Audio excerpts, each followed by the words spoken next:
Hi friend, কেমন আছো তোমরা? আশা করি ভালো আছো। দেখো, আজকে আমি হাঁসের ডিমের কারি বানাচ্ছি। তো ডিমগুলো ভেজে নিলাম নুন হলুদ দিয়ে,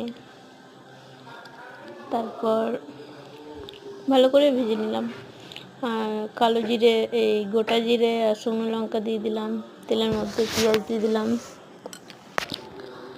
পেঁয়াজ ভাজা হয়ে গেছে, এবার দিলাম ক্যাপসিকাম দিলাম, কাঁচা লঙ্কা, টমেটো,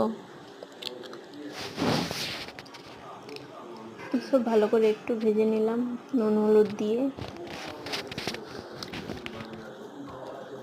এরপর মশলাটা দিয়ে দিলাম, ওই যে আদা রসুন জিরে, একটু টক দই দিলাম যেহেতু গ্রেভি টাইপের হবে, ওই জন্য ডিমগুলো দিয়ে দিলাম যেহেতু কারি হবে, বেশি ঝোলতে হবে না।